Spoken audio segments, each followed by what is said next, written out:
古井鎮，在中國江南腹地，有一個鮮為人知的小鎮，名叫古井鎮。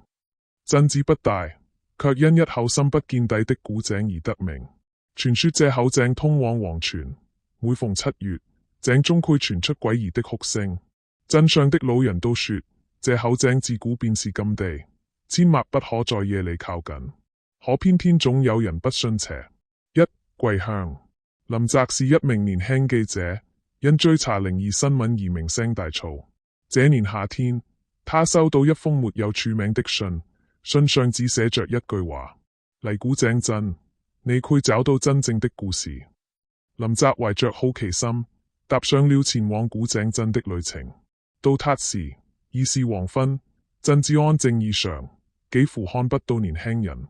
灰蒙蒙的天色下，古井矗立在鎮中心。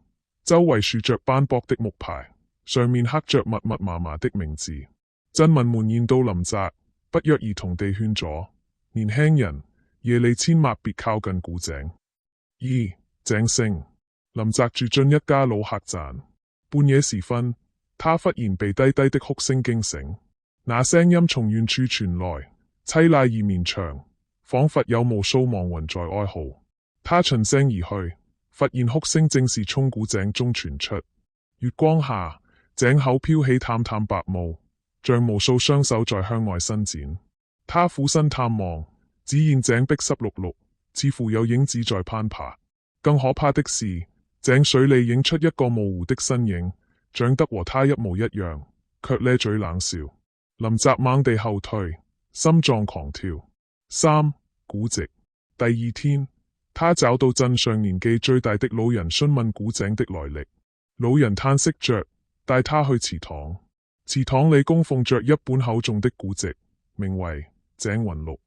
古籍上寫着：井下有冤魂，晝伏夜出，每8年須以活人祭之，否則鎮將覆滅。林澤震驚不已，難道鎮上的人真的用人祭？老人沒有回答，只是眼神躲閃，仿佛不敢說出真相。四、午夜祭井。夜幕降臨，林澤看到鎮民們聚集在古井旁，月色慘白，他們手捧紙人、香燭與牲畜，口中念念有詞。忽然，一陣陰風吹來，紙人紛紛倒入井中，井水翻滾，哭聲大作，像有千百張臉同時哀嚎。林澤悄悄拍下這一幕，卻被一名鎮民發現。那人臉色鐵青，低聲喝道：外鄉人，不該看見這些。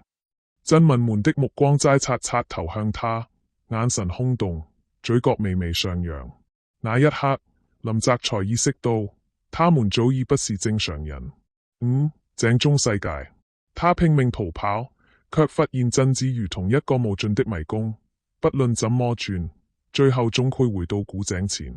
古井的哭聲越嚟越近，井口的霧氣衝出，將他團團包圍。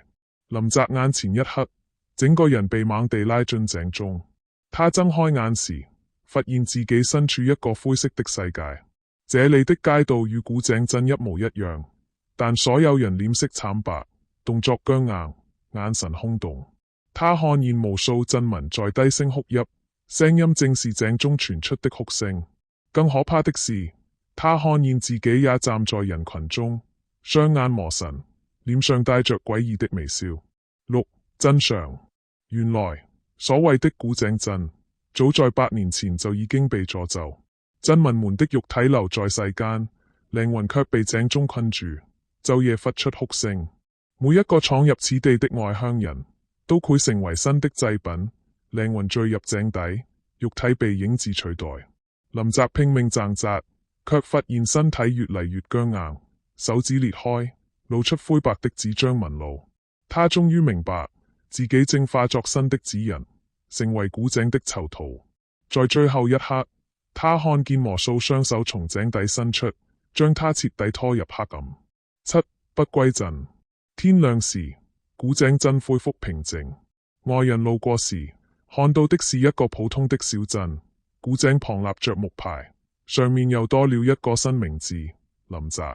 鎮民們照常生活，面帶笑容，仿佛什麼都未發生。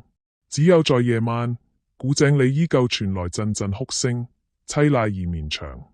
有人說那是亡魂的哀嚎，也有人說那其實是警告，不要靠近古井。可惜聽到的人往往已經嚟不及逃離。